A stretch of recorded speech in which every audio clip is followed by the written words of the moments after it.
From WHYY and Billy Penn, it is Hittin season. Hey there, podcast pals. I'm John Stolnis from The Good Fight and Billy Penn. You can follow me on Twitter at John Stolnis. Coming up, we're going to talk about the Phils as they finish the quarter pole of the season. 1/4 of the way through the season. How are we feeling about the team with the best record in baseball? They are currently in New York taking on the Mets as we record this, trying to mount a ninth-inning rally. So we'll obviously feel much better or much worse about things, depending on the outcome of what happens here on Monday night. Joining me to talk about this team, Justin Klugh, Liz Roscher, of course. Liz Roscher from Yahoo Sports. Follow her on Twitter at Liz Roscher. Elizabeth, hello. The Phillies are trying to do some damage here against Ed Diaz and Kyle Schwarber at the plate with runners on first and second and nobody out. Phil's down 4-3. Big man is fighting the back pain to make the appearance here. Yep. I mean, all right. Let's see it. Let's see him do it. Justin Klugh from Baseball Prospectus. The Dirty Inning, absolutely hammered. Follow him on Twitter at Justin_Klugh. Justin, what's up with you, bud? Well, as someone entertained by historic parallels, I will say that I recently was reading an article and found the immortal words of Robert Person in 2001 to really be prescient in our current time. Back then, the Phillies were also off to a hot start. Back then, their catcher was also off the field. Back then, the catcher was also an all-star and was having a knee issue that was keeping him off the field. It was considered a reason perhaps their early success would not hold. And when asked about the Phillies' hot start in 2001, Robert Person said, "They'll say, you guys are doing it. You're really playing well." They say it, but you get the sense in their voice that what they're saying is, you guys are doing well now, but sooner or later, you'll be dropping off. Yeah. And, I feel like that's just, that dynamic has certainly returned probably multiple times since 2001, but certainly this year that seems to be a lot of people's vibe. Certainly outside of Philly circles, they are relying on the Phillies to let that other shoe drop. So we'll see what happens. Yeah, 2 outs in the ninth, I feel like it's, you're going to see a lot of people saying that it's already happened tomorrow. Well, they got and they've got Josh Harrison at the plate here. I mean, Whit Merrifield at the plate here with 2 outs in the ninth inning. He has been. He's come up. Who I'm increasingly sure is just a child in a bedsheet. He's terrible. He's very bad. He's terrible. He's really bad. Everybody. He's not the whole thing about not put we can put him in the outfield. I mean, you don't want to put him in the outfield, but we can put him there. Again, goes back to the whole depth conversation. Is it really depth if you can put him out there because the position is on his baseball card, but he's not really going to do anything out there, and you're hoping maybe he can serve some kind of purpose at the plate, but he hasn't really done that either. So No. Yeah, versatility is great, but if you're not good at any of the things that, you're supposed to be versatile for, and he just swung at ball 4. I was just going to ask. You were ahead of me, walked. and I'm just like... He walked. He did walk. I thought he swung at that ball. Oh, my goodness. They say he didn't swing. Oh, my gosh. He absolutely went around. Might be a makeup call. That one strike he got. That one strike he got was like 2 inches outside. Oh, wow. What a blown call. He went all the way around. And they called it no swing. Oh, my God. Can they review that? They can't review it. So the bases are loaded with 2 outs. Whit Merrifield, that should be a full count. If Alec Boehm gets a hit here. The only good thing Whit Merrifield has done in a week and a half. And he didn't even do it. Well, we're going to talk about the Phillies a quarter of the way through the season here, and we'll obviously be keeping an eye on this Mets finish up here. But I hear what you're saying, Justin. It does feel like there's a lot of people who are looking at this team and still kind of feeling like, it's like 1995 is going to happen again. They get off this red hot start, and then the collapse. And that 95 team went into June playing remarkable baseball. This isn't even that long into the season, a month and a half, and it does feel like there's people out there, and I think it's a lot of Phillies fans. I think nationally, listening to MLB Radio, MLB Network, the national guys, they're all in on the Phillies. They're all in on this team is one of the best in baseball. There are no weaknesses, all this other kind of stuff. I've seen a lot of different folks talking about that this week.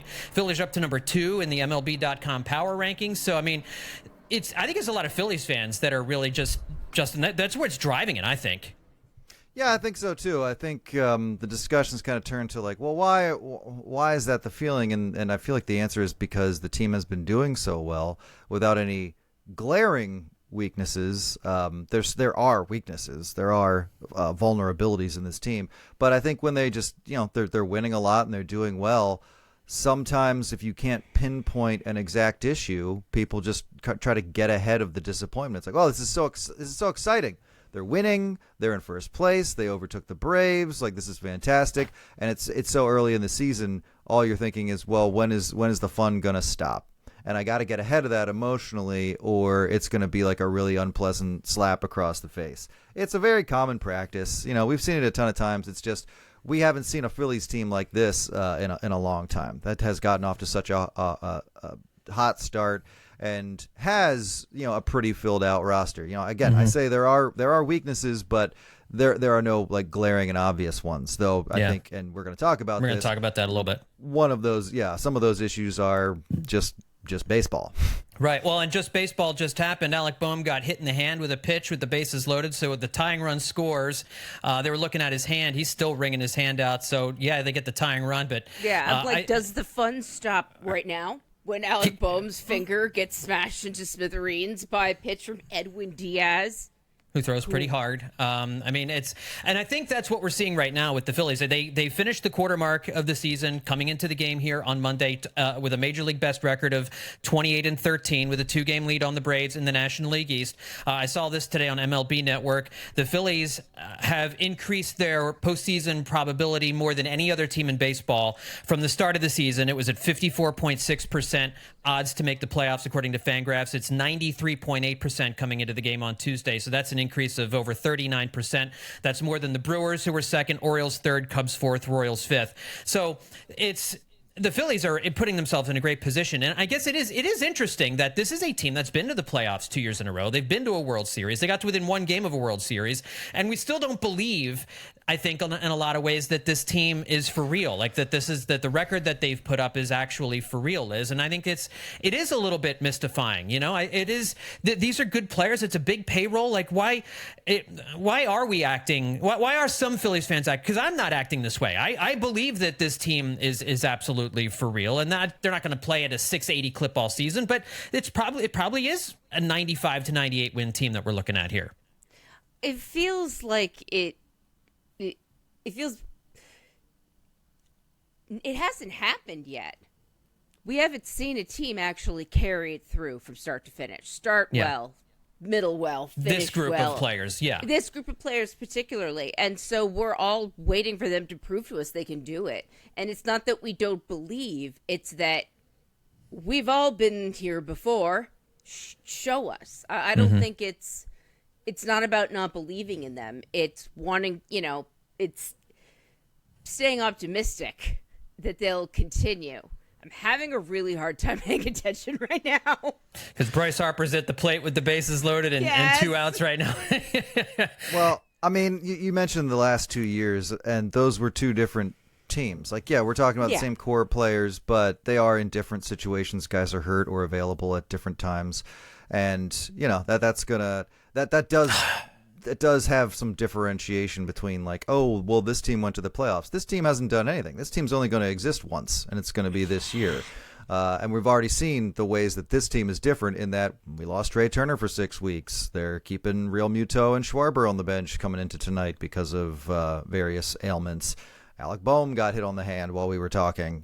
These are X factors that are changing this team's potential outlook. But I think people looked at, it's easy to be down. It's easier to be down on a team than up for a team. When you get up for a team, you're just up. You're just excited, and that's it. And I think people got ants in their brains. Yeah. And it's a long season. Yes. And we've all seen how things can go wrong. So it's tough. It can be tough to believe that your team is just not another one of these teams that everything's going to go wrong for, and that they're the team that's going to see it through. I mean, this game is a great reflection of that. I didn't really feel like the Phillies had it tonight, and I think you could argue that they still don't, even though they have come back to tie the game. Yeah. It's it hasn't been a very dominating or fun performance tonight. Yeah. But they still got a decent shot here, or it could be like a wonderful walk-off win for the Mets because Jose Ruiz is coming into pitch. So, oh boy. Yeah. So, well, yeah, there's ramifications from the Marlins series as we look specifically, at the games, and the way that Rob Thompson used the bullpen on Sunday has affected the way he's been able to use the bullpen on Monday. I think they had 3 guys unavailable in the bullpen because they'd been pitching on a number of days back to back. So, there's limited options for Rob Thompson here tonight because of the decisions he made the previous nights. But, the big takeaway for me from this first quarter of the season is that I think that you can rely on the starting pitching, and that's going to get you through some of these injuries that they're going through. Like, no team can deal with injuries to 3 or 4 star players at the same time. And hopefully they're not long term. Hopefully Real Muto's back in a couple of days. Hopefully Schwarber's back in the lineup. If not Tuesday, then on Wednesday when the team comes back to Philadelphia. You want Trey Turner to get better, but Edmundo Sosa has played very well, but I think that magic's going to run out. We're already seeing Whit Merrifield get way too many plate appearances. We're seeing Garrett Stubbs get way too many plate appearances. Orion Kerkering's in the game now, so that's good. We get to hold off on Ruiz for a little bit longer, but there's just too many. When you've got too many backups playing, your depth is going to get exposed, right? I mean, depth is not supposed to be you've got star players behind your star players. Like, no team other than the Dodgers puts a team like that together. So I get it. I don't expect this group to score 8 or 9 runs when all these different guys are out. But that's what can submarine a team is injuries, and you can't help that. There's nothing you can do about that. The one thing you have to hope for is that your starting pitching is good enough to kind of get you through. And Christopher Sanchez here on Monday night, I thought was going to be out of the game really, really early, and he ended up hanging around and figuring it out. That was kind of a gutsy performance from him, and that's why this game is tied 4-4 in the ninth. So my big takeaway from this first quarter of the season is if the starting pitching keeps doing what it's doing, this team's going to win 90-plus ball games, 95-plus ball games, and they're going to be just fine. Yeah. Justin, Liz, what's your big takeaway from the first quarter? I was going to say my takeaway was essentially pitching good. Pitching good, thank God. And being able to count on that and bank a number of wins against the teams that they should beat, which they did end up doing last year. But it took them a little longer to find a steady rhythm than they did it was this August. year. Exactly. And so banking these wins now when they're coming into a period where they're dealing with a lot of injuries and where they're going to have to depend on these guys who are going to get overexposed. It's good that they have that. And the pitching, I would say, is probably one of the primary reasons why. There's no doubt that the starting pitching is the dominating reason why they are where they are. But just for a different answer, I will say because, the pitching keeps them in every game. It makes it possible to win just about every game. When the Phillies lose, it's usually because they don't get the big hit they need. Yeah. For instance, Kyle Schwarber comes up and strikes out, or Bryce Harper comes up with the game tied and the bases loaded and strikes out. They just don't get that big hit. In 51 games coming into tonight, they've scored 5 or more runs 23 times.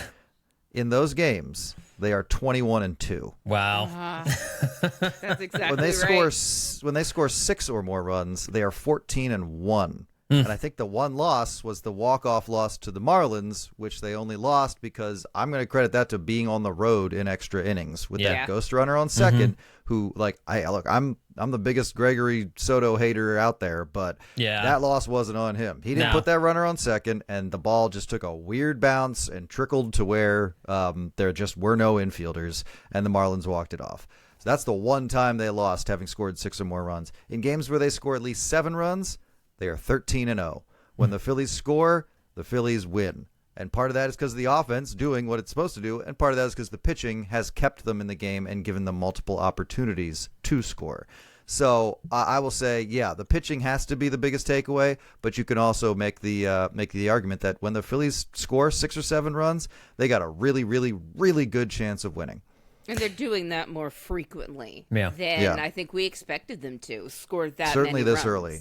Yeah. Well, and certainly with some of the guys being out, especially in the Marlins series, without Trey Turner, they've been able to kind of continue rolling right along, and that's been huge. Is that they really haven't missed Turner a whole lot. Sosa, of all the different guys who've had to step in here, he's done a good Trey Turner impersonation. He's really played good shortstop, and he's gotten some key hits and really done a terrific job stealing bases. And so Cody Clemens has also come through and done really well for this team off the bench. And you've been able to score 6, 7, 8 runs without having some of your best guys in the lineup. Without Bryce Harper, Bryce Harper's season has been a really interesting season. He's like has 3 or 4 games where he was really making an impact and then gets quiet for a week, and then like it's just he's like you're teaching a kid to drive a stick shift, a high performance vehicle. Like they accelerate and then stop and then accelerate and stop. That feels like what his season has been like, and maybe it's kind of been like that for some of the other guys too.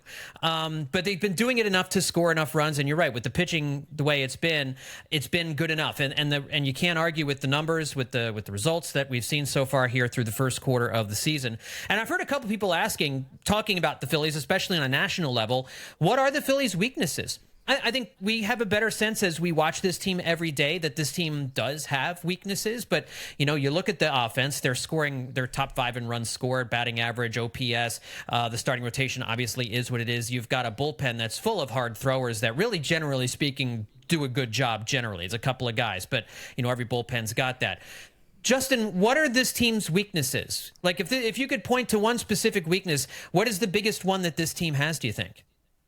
Well, I was prepared to answer this with the kind of default response of any good team that doesn't have any, as I keep characterizing it, glaring weaknesses, which is just bullpen help, because who couldn't use more bullpen help? The Phillies have had a couple of troublesome spots in their bullpen so far this year, so like perhaps that's somewhere they can add. But then looking at the lineup today and the things that have sort of surfaced for this team to address in the last 48 hours or just the last week, or even just since Trey Turner has gone down, and I'm actually going to change my answer to catching depth. I think that is going to wind up being a key point for this team. Everybody would have told you that as much as Real Muto wants to play, he's obviously, as a catcher, he can't play 162 games. He can't. If a catcher catches 162 games, it's the last season he catches 162 games. Especially a player who's as important as JT Real Muto.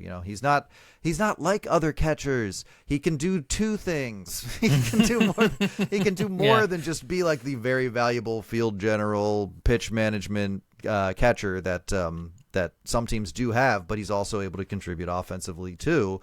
And when you want to be on the field as much as he does, okay, they're going to let him do that.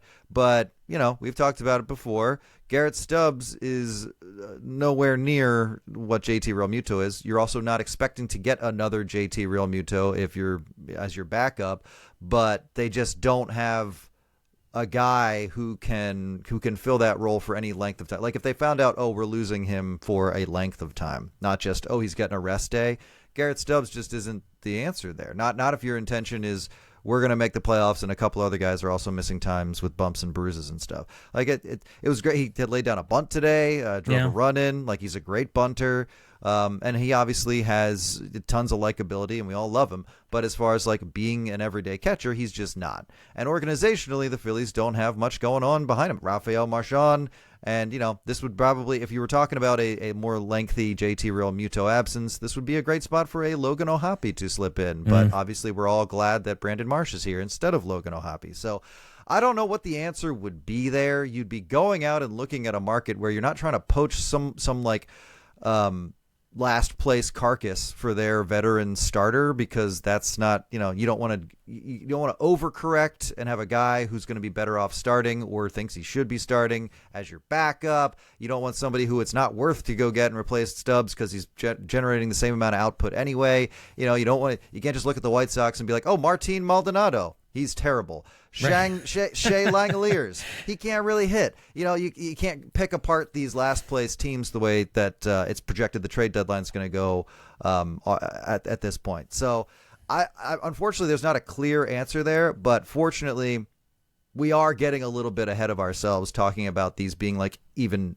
injuries, because all we have been told is that this is just, some general soreness, discomfort. Gelb even characterized it in talking to these guys as neither one of them, Schwarber or Real Muto, seemed very concerned about anything. Rob Thompson didn't seem very concerned. So the read on the situation is we're just seeing something unpleasant and thinking in terms of it being a nightmare, and it's not yet. So I do think that it is correct to say one of the Phillies' weaknesses is catching depth, but right now it's not front and center yet. Liz, before I ask you the same question, I'll ask you, is JT Realmuto the most indispensable player on this team? It seems to me like they've got stars, Bryce Harper, Zach Wheeler, everybody else. But I'm starting to think that as I watch Garrett Stubbs play, and I don't need my backup catcher to be a stud, but he's got to be a guy who isn't flat out terrible at all aspects of the game other than bunting. He's really, really struggled the last 2 years with this team. And my concern is if JT Realmuto is injured for any length of time, and I don't think this injury is that, but let's just say, that's the guy I think they can least afford to lose for any long period of time. Everybody else, I think they can muddle through. With JT, I don't think the alternative is good enough that's on this roster. I agree with that completely. I think he is incredibly important, and Justin's answer is definitely the number one reason, and I had not thought of that. Because my biggest weakness is a man named Whit Merrifield. And it just generally some of the bench issues, because it would be very difficult for them to muddle through with just Stubbs. Whit Merrifield, as we said, is bad. He's not good unless he's done something during the game right now that's happening that I have not looked at. No. He's just terrible. Surprise. No. Surprise. No. I mean, coming into this game tonight, he was hitting 208. 208. He 22 games, 79 plate appearances, and he's going to get more. And it's more than any of us wanted him to get. It's concerning because he's with so many guys out, he's going to have to play more. And that is wrong. That's very wrong. And if this is going to be more of a long-term thing, if it's going to be more than Trey Turner, if it's going to be more than Trey Turner being out 6 weeks, if it's going to be longer than that for whatever reason, they have to find someone better. That's incredible. To me, that's really important. This wasn't the deal, Phillies. When you signed Whit Merrifield, we all looked at the numbers. We were all like, eh. And you were like, well, he's only going to play 2 or 3 times a week. What? It's not going to be a big deal. But now we're seeing him every day. This wasn't the deal. All right. No. So this is just, and he is being about as good as projected. Yeah, I expected more. I did for $8 million. I did expect more, but he's been a black baseline. He's been Josh Harrison. I was hoping for a general amount of he's hitting 230, but whatever. He's at least he's keeping it somewhere in the 200s when called upon. But when you have a guy whose game is based on speed, but he's 35 years old. Yeah, that's not ideal. There's a problem there. Yeah. Now, I feel like to have not expected a significant drop off for a guy like Merrifield, officially in his 35th season, seems a little short sighted to me, despite some of his past numbers, because he hasn't played he played 1 full season in his last. 3? Though he did play a lot more when he was younger, but that is not now. That is absolutely not now. He is approaching the middle of his 36th year on this earth. He will be 36 before the next season. I'm frustrated with this and seeing him so often. I am too. There's there's unfortunately no other option right now but to put him out there and hope some of these guys get well. Maybe Christian Pache plays a little bit more if you're looking for a left fielder. Again, I don't know. I feel like you got to make a trade. I feel like you have to do something proactive. It's not a huge, necessary, massive problem at this moment. Right. The nice thing that these weaknesses are small, but path, yeah. they can't just sort of be passive and be like, well, let's put Pache in there and, let's get, I'd like, no, let's not do that. Let's not screw around with guys we know aren't the answer. We're not waiting for Christian Pache to become whatever. He is what he is now. I think that seems pretty clear. Yeah. And yeah, so and I don't want to screw around with that. Yeah, I mean, here's the deal. Like, this team has to stay healthy, and the stars that they have to stay healthy. And if they lose some of these guys, then if somebody gets lost for the season, then yeah, I think you make an impact trade. Otherwise, I have no problem at strengthening the bench. I think the good news is, as we talk about Whit Merrifield, we talk about Garrett Stubbs, like we talk about Sir Anthony Dominguez, I think really struggling this year and hopefully finding it and figuring it out. But so you're maybe a right-hander short in the bullpen. But you look at the Phillies and you look at other teams around baseball, like even the Braves and the Dodgers, the number of issues that the Phillies have to deal with are so much less, provided they stay healthy, than other teams around baseball. And so that's good news. That's a good thing for this team. Absolutely. And that's why they have the record that they do through one quarter of the season. Phillies take a 5-4 lead here in the 10th inning. Stott hits a sacrifice fly, and they've got a man on first and one out. So Phils now have the lead. They're going to have to try and figure out what if Kirkering's going to come out for another inning. He didn't pitch many pitches in the last inning. So that's true, and Rob loves doing that. Well, it's either Jose Ruiz in his first inning or Ryan Kirkering for his second inning of work with the zombie runner on second. So I'll take Kirkering, but boy, I hate that zombie runner. Yeah, I'll take him. I'll take Kirkering. All right, so I mentioned that the Phillies were number one in, I think Ben Verlander had his power rankings, had the Phillies at number one. The Phillies were number two in MLB.com's power rankings. Oh, okay, that one we can count. Okay.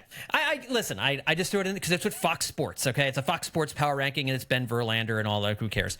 But I'm curious where you guys have the Phillies in your mental top five right now. One quarter of the way through the season, I'll give you my top five, and then I'll let you guys give your top five. Right now, I probably do still have the Dodgers at one. I know that maybe that's silly, but I think on a neutral field, if the Phillies and Dodgers played, I would give the edge to the Dodgers.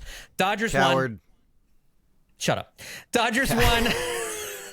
I've got Phillies 2, Orioles 3. I'll go Braves 4 and Yankees 5. Justin, what do you got? Okay. Dodgers won 7 in a row. Then they lost a series to the Padres. They just finished losing a series to the Padres. The Orioles, in 7 of their last 10, they've only scored 4 or fewer runs. They're winning, but they are not scoring a ton, and that offense is designed to score more than they have been scoring. The Braves have only scored 31 runs this month. Did you know that? I did not realize that. That is only higher than the Cardinals, Reds, and Red Sox. Wow. The Phillies have scored 66. So I guess those numbers are different from each other. I see where you're going here, Justin, I think. The Padres have the second highest team batting average, and they just took another series from the Dodgers, so they seem to be able to keep pace with Los Angeles. Maybe not everybody, but the big team in there, the big bully in their division, they're able to smack in the mouth. The Yankees have hit 18 homers in May, the highest in the American League. They had a bad time in Baltimore, but they've won 3 straight series, including a sweep of the Tigers. They win low-scoring games. They win high-scoring games. The Yankees are getting it done, finally, in the month of May. So all that under consideration, the Phillies have the highest run total out of any division leader since the start of May, with 66, and have the third lowest pitching staff ERA at 197 coming into tonight. By the way, the A's lead all of baseball in the month of May in runs scored. Isn't that crazy? They're really playing pretty good. Yeah. That's crazy. It's crazy. The Phillies have the highest team batting average in the month of May as well, 275. I believe they have the highest team OPS as well.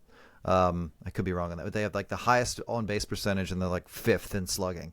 So the Phillies are there, and I'm just using May because in power rankings, my view is this shifts every week because the point is who's hot now. Exactly, right. Snapshot in time. I'm using May as a barometer here. And using May as a barometer, my top 5 are the Phillies, because I think it's fair to say, you can say that, and also it's a Phillies podcast we're doing. Number 2, the Yankees. Number 3, Orioles. Number 4, Padres. And I have the Dodgers at 5. Because, hey, yeah, they won 7 in a row, and then they lost a series, which isn't a big deal. It doesn't mean they're bad now. But when you're comparing the best teams in the moment, these other teams didn't recently lose a series. So you lose points for that. Well, I will say, Liz, I'm going to ask you in just a second. I will say this about Rob Thompson, throwing a curveball here at us in the 10th inning. Jose Alvarado coming out. I didn't think he'd be available for this game based on his previous usage. I don't know exactly how many games he's been in, but yeah, it's Jose Alvarado going to try and lock things down here in the 10th inning. So there you go. I think this makes sense. Alvarado's got to be a 1A or 1B top trusted guy coming out of that bullpen, and I think he really wants to win this game, Thompson. I think he really, they did not have winning vibes all night. They are kind of injury depleted at the moment, at least being overly cautious. So they feel, I came into this game and this show feeling like, the Phillies are a little depleted. I have to keep reminding myself, no, they're not. I mean, they are in the sense that they keep Schwarber and Real Muto back, but it's not like a crazy season-defining thing that's happening. It's just some general bumps and bruises. Kind of a vibe thing. There's definitely the vibe was a little bit I think the Phillies had been saying, we just come into every series knowing we're better than the other team, and now with 3 of your top guys out, you can kind of feel that maybe that aura wasn't quite there coming into this series a little bit. And I just mean, going to Alvarado here is just all right, let's shut him down. Let's not mess around. Let's not, Kirkering didn't throw too many pitches. No, let's just get our number 1 reliever out there, and he can shut this team down, hopefully. This is the decision-making process. Yeah. It's certainly not a prophetic statement. But I think that, I follow that. I think that tracks, because look, if we're not getting it from the lineup as much as we have been the past couple of weeks, and this, these 5 or 6 runs that have been winning us games on top of the pitching, then let's just shut it down. We've managed to get a lead because they hit Alec Boehm with a pitch with the bases loaded, which I got to say, that's the 3rd time I've watched that happen since 2022. He is always getting hit with the bases loaded. Bases loaded. Good for him. That's a good time to do it. Up 2 away. Provided Boehm doesn't throw it away. All right, Liz, your top 5 power rankings as the Phillies are looking for their last out. I'll say this game, as Justin mentioned, actually has convinced me, because they scratched and clawed. And I'll admit, they really have. Every time I looked at the score and they had put another run on, I'm like, wow, when? How?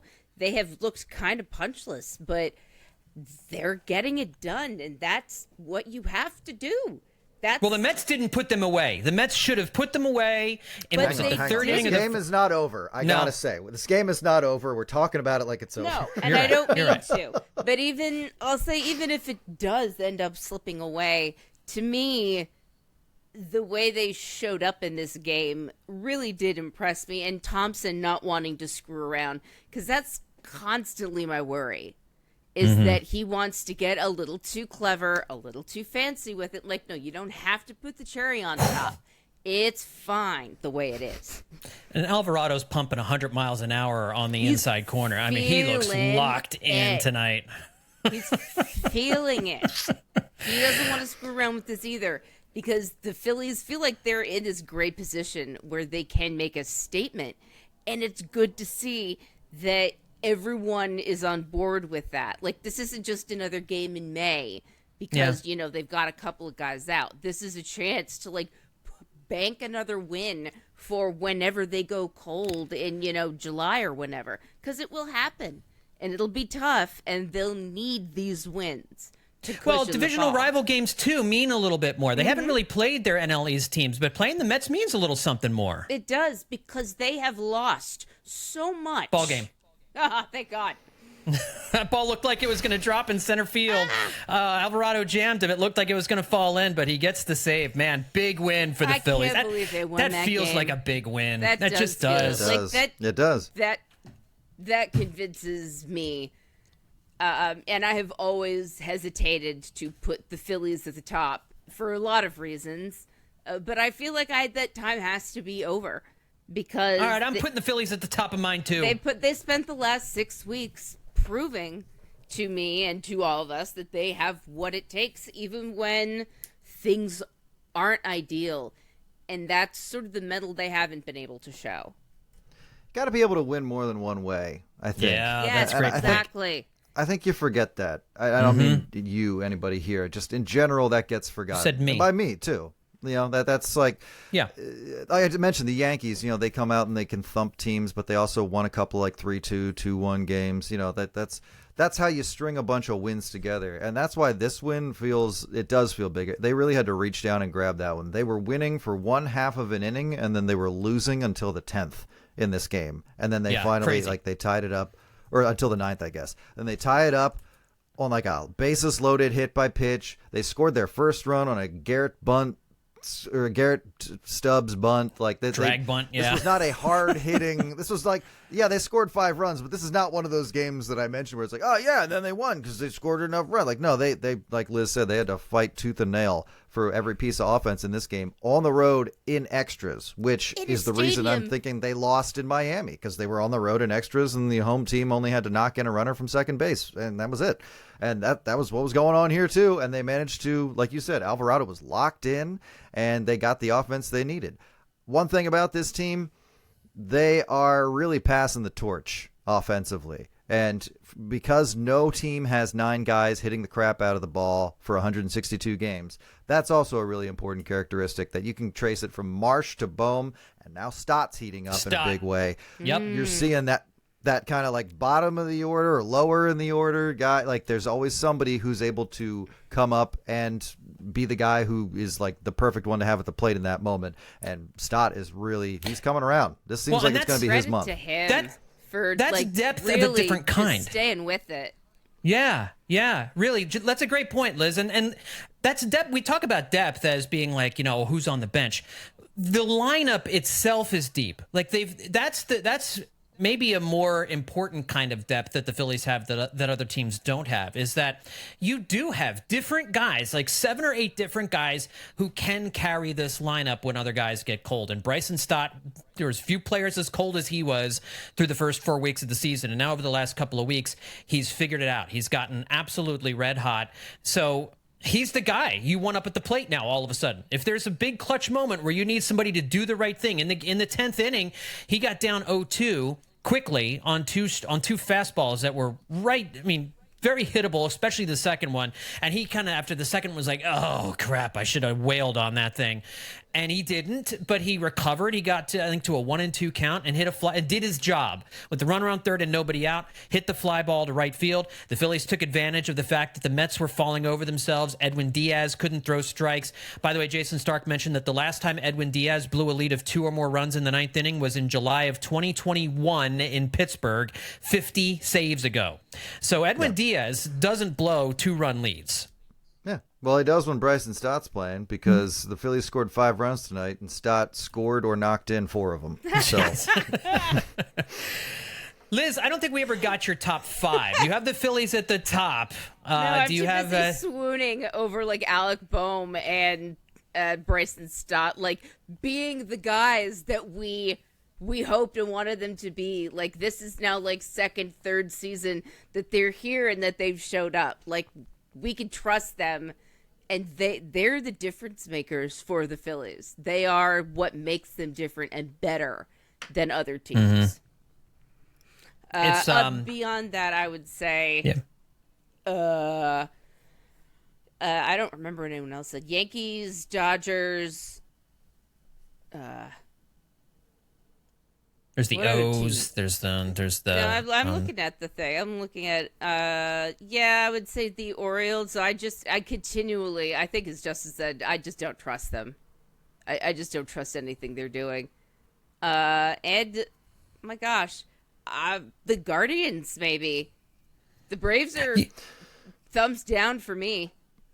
I left the Twins off, but they've been hot-ish recently. They've been climbing up behind the Guardians, Yeah. and they've won 7 of 10. So, I wound up leaving them off because their run differential in the month of May has been not as good as those other 5 teams. Well, I have a hard time putting the Twins or the Guardians up that high because I still believe the Royals are probably, I think they're better than both of those teams. The records don't bear it out just yet, but I think the Royals are probably the more talented of all those different groups. And I'm only saying that because unfortunately, John, in baseball, we often use records to determine how good teams are. No. That's I choose a different. I go by the eye test, Justin. All right, it always works. The eye test.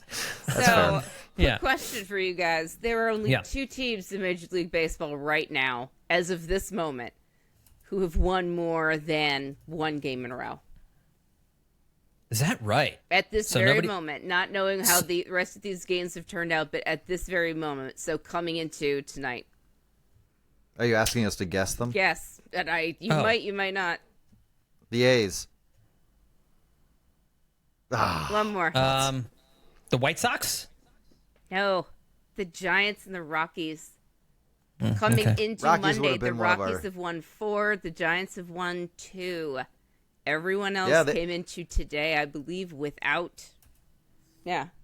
Now appears to be the time that these historically bad teams are trying to show they're not historically bad, that they're just regular bad. The White Sox strung a couple of wins together. I think they swept somebody.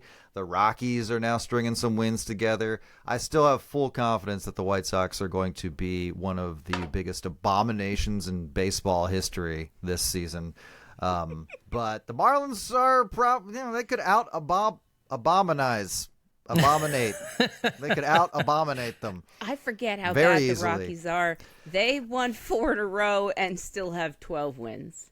Yeah, I don't know if we're going really bad. Wow. I don't know if we're going to talk about that Marlins series, but I feel like I have to say that as a big-time White Sox hater and very casual, just like, that team should be embarrassed. That organization should be embarrassed. I know their fans are embarrassed. Like, it is just an absolute mess over there.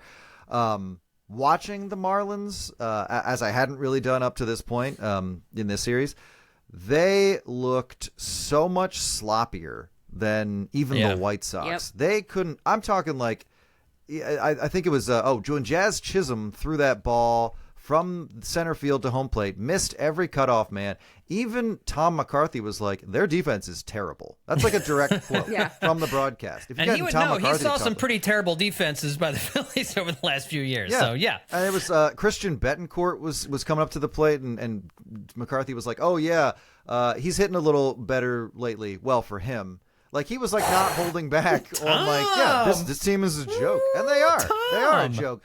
And like just getting the ball back into the infield, getting the ball back to the pitcher. After every play, they're chasing the ball. It's trickling out of their gloves. It's bouncing just out of reach. And they got to go, oh, whoops. It's like rolled into foul territory. They look like a rec league softball team out there. Well, they are inexcusably bad. And frankly, it's stupid that the Phillies lost even once to them. Yeah. I mean, the problem is the team has no expectations for them. Like, they know, everyone who's there knows that pretty much all of them aren't part of the long-term plan. They're all just there, just to be there, because they need to field a team, and they all were the cheapest. Like, it's obvious that that's what they are, so why would they try? Because no one expects them to. I'm not a everybody bust it down to first base guy. But Vidal Brujan and a couple of other guys were really just taking their sweet time. One time, I think the Phillies pulled off a double play that if the guy had been running at capacity, it would not have been a double play. Ooh. And they just were not willing to go all that, which, you can't even, I can see the argument for that too. Like you're saying, Liz, why should I? This team doesn't care. They don't care about me. We're not going anywhere. So sorry, I'm not busting it today. It's got to be an enormous letdown for a team that went to the playoffs last year. Like, you had this young team that had a lot of things going for it, and they spent the offseason making themselves worse, and then you had some of the bad pitching injuries to start the season that torpedoed things right from the start so that you gave yourself absolutely no shot whatsoever. But they came into the season with the vibes being horrific simply because you had this young playoff team and then you fire your general manager. You basically force her to resign because you're not going to give her the tools she needs to do her job after she built a playoff team. And yeah, some of it was lucky. You know, they had a run differential that indicated their record probably shouldn't have been as good as it was last year, but you could see that the team had talent. They could have built towards something, and now you're ripping it all apart. I mean, it's just, I would have a really hard time trying if I were on the Marlins. It's got to be, I can't imagine being a fan of a team like that. It's just got to be so hard. Didn't Skip Schumacher win Manager of the Year? Won Manager of the Year. Yep. Yeah. And I think before the season began, or just at the start of it, the Marlins, I think, cut his contract short or informed him they weren't picking up the option year. So he's a free agent after this year. So why, again, more reasons for them not to try. They have this young general manager and who is just straight up who's like, we're trying to get better every single day. And it's just completely unbelievable because they're spending no money and tearing it down, and it's obvious. I can't believe Zach Wheeler lost to them on Sunday. Every pitcher has a bad day. Every pitcher has a bad start, and unfortunately, his couldn't come against a great team like the Dodgers. It had to come against a crap team. And even in that game, even that really game. did. If the Phillies had gotten one more big hit when they needed it, they would have bailed him out. Completely. You know, I'm not blaming them. That felt like a loss. That's a loss. That's a loss. They lost to baseball. They didn't lose to the Marlins in that game. But baseball, I will say this happened. In that 10th inning, they should have scored a run. Like you have to get at least one run in extra innings, and then you set yourself up for the bad luck to hurt you in that way. But yeah, I agree with you. I mean, hey, they fought back in that game. They really had no business tying that game up in the first place. So good for them. You know, I mean, for this team just fights. They fight. And I think that's this game on Monday. This is starting to, and maybe it's in the immediacy of the moment. I'm just kind of looking at some of the tweets. Destiny Legardo from Phillies Nation was tweeting, the music is insanely loud in the clubhouse right now. Like, you can tell, I think the players feel this is their best win of the year. I think this might be their best win of the year because of all of the things that they've had going on these last few days with the Real Muto injury and the Schwarber injury, and you're down Trey Turner. You've got all of these scrubs. I don't want to lose Christopher Sanchez in that he walks in a run with the bases loaded and nobody out, and it's 3-1. He knows he's got to give the team some length on Monday because of the bullpen usage from the previous days. So he then strikes out the side with the bases loaded and nobody out on 9 pitches after walking a guy. When I have never seen that. Ever. And then for him to continue on and pitch into the 6th inning, it was a tremendous effort from Sanchez to right the ship, to give the team a chance. Good work by the bullpen to keep the score where it was, and then for the offense to allow Edwin Diaz to kind of implode Bryson Stott. Hops on a fastball and hits one out, and all of a sudden it's a 1-run game, and Diaz is a little bit wild, and you're taking advantage of that. I thought they were gonna screw it up when Stubbs popped out to make it 1st and 2nd with 2 outs, but they figured out a way to make it happen. And to me, this is the best win of the season for all of the intangibles, all the different things that we saw. I think they think it's the best win of the season too. Obviously. I think when you talk about a guy's performance in a game, you're like, oh, his performance really helped them get this win. The assumption is that it was like this dominant performance, but like dominating performances are rarer than you think. And sometimes it comes down to more like, how did this guy perform in the game's worst moment or the game's toughest moment for him? And in Sanchez's case, he bore down and struck out 3 straight guys with the minimum number of pitches you need to be able to do that. And that's insane. Bryson Stott came up in a game where the Phillies offense was not seeing the ball or making hard contact and generated most of the offense in some capacity when he needed to. And again, this was a night when the Phillies top to bottom were not getting it done, and you could not rely on everybody. It just wasn't there. They were facing, especially facing Edwin Diaz. Like that's a tough call, especially on the road. But they had a couple of guys who came up in key moments and performed well, even if like even if you had like Nick Castellanos go 0 for 4 with 2 strikeouts again. Like you can be a guy who had a good night and stepped up when it counted and not necessarily pitched 7 shutout innings. Phillies 14-3 in their last 17 games. Sheil Kapadia from the Philly Ringer, the Philly Special, the Ringer's Philly Special. I've screwed that up. Noted that their 3 losses have been. Who cares? Their 3 losses have been. Never gonna have us on. Nope, Yeah, who gives a crap? Who cares? Yeah, that's all right. But he has a good note. I'm going to give him credit for the note. Their 3 losses have been by a total of 4 runs in their last 17 games. So, like when they're losing, it's by a razor's edge. Like they honestly could have won all 17 of these games that they've played with, where they've gone 14-3. Like the losses are by a razor's edge. I mean, it's so, and they haven't lost consecutive games in 20 days, and they've only lost consecutive games twice so far this year. The first 2 games against the Braves, and then 2 games in that Red Series in Cincinnati in the middle of April. They have yet to lose 3 in a row this season. It just feels to me like, and this win, I think, highlighted it. They can't imagine the concept of losing consecutive games anymore. Like they just won't allow it to manifest itself. I realized that tonight, when it looked like they were losing, like, wow, they're gonna lose 2 games in a row. That stinks. And when you started talking about it, I thought, well, they did lose. They lost tonight. Like, no, they didn't. They won that game. We just talked about it, and I stamped myself back. Like, no, they did win that game. And it's This is exactly the win that they needed at this moment.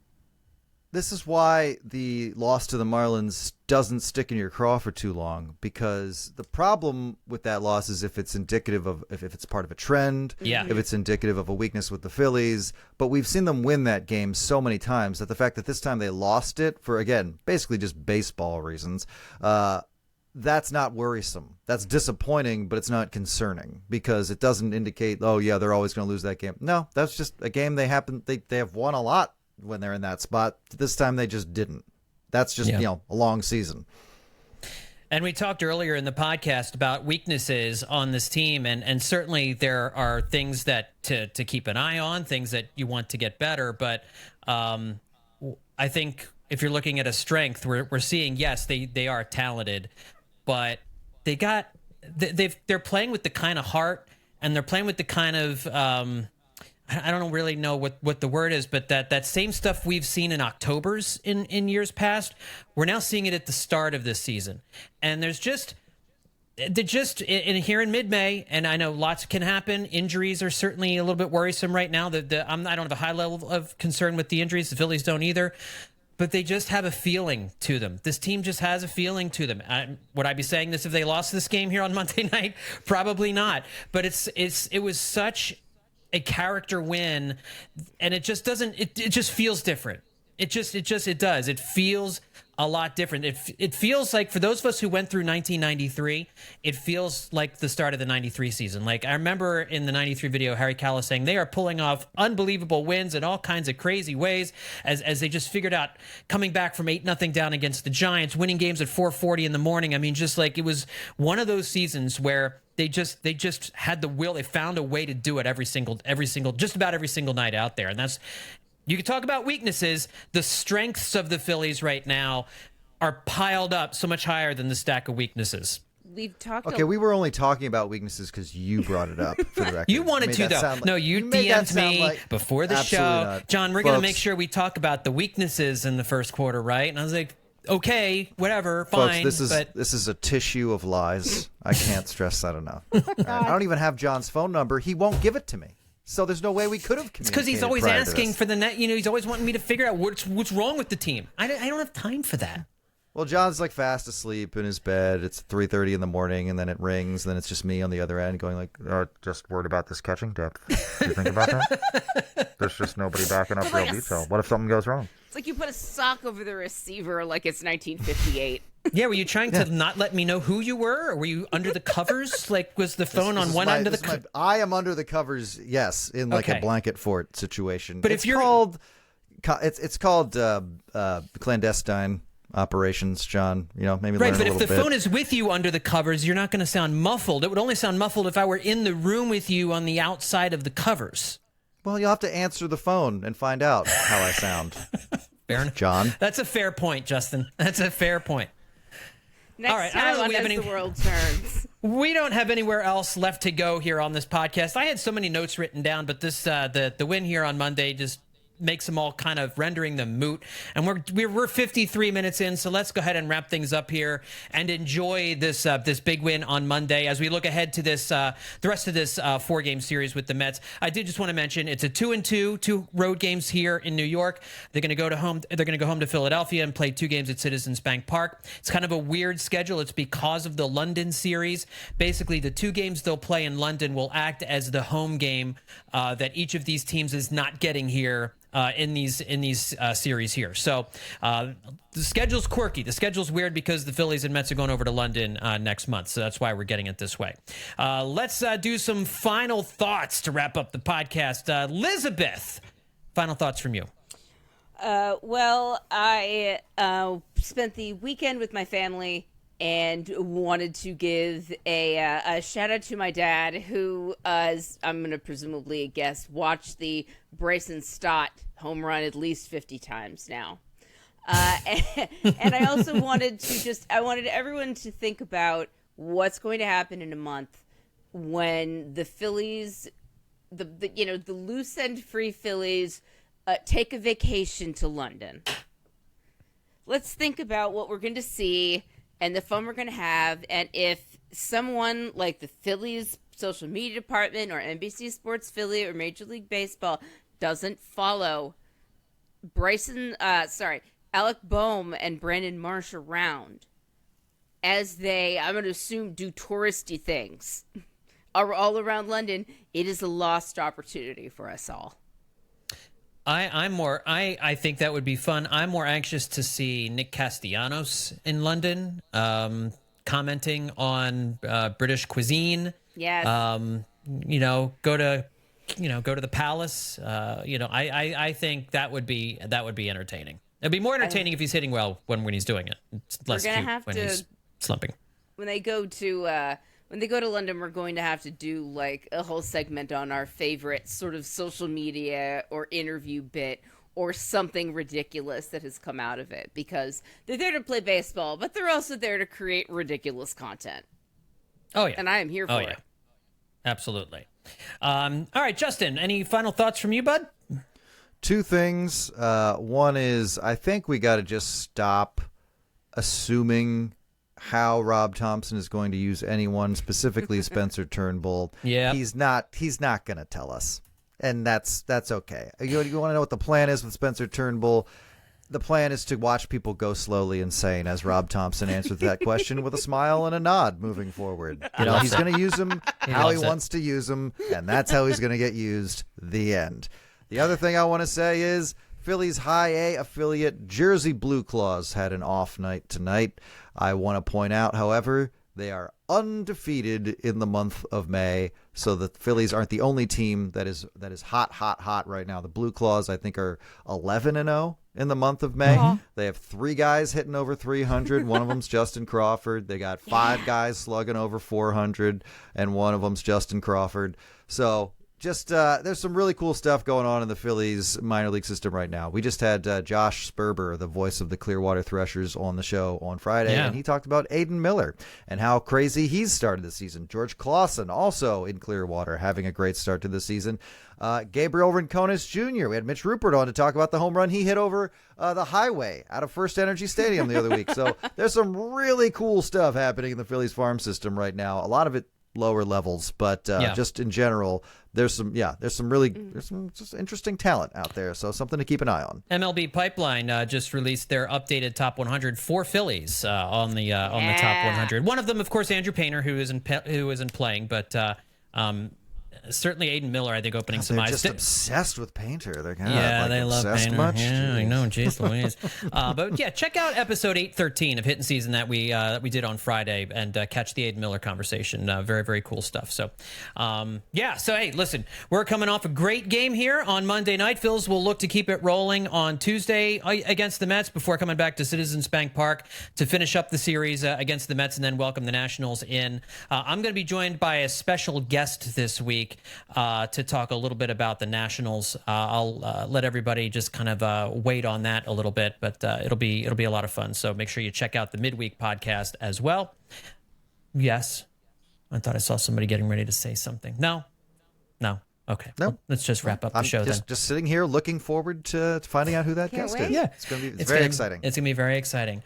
All right, let's wrap it up. Thanks, everybody, for tuning in. Make sure you check billypenn.com/hittinseason for all of our stuff there. Make sure to read all of Liz's stuff at sports.yahoo.com and read Justin's stuff at Baseball Prospectus as well. And, of course, you can catch the podcast on YouTube. We'll have some clips and assorted other things that you can share with friends and family on our Hittin Season YouTube page as well.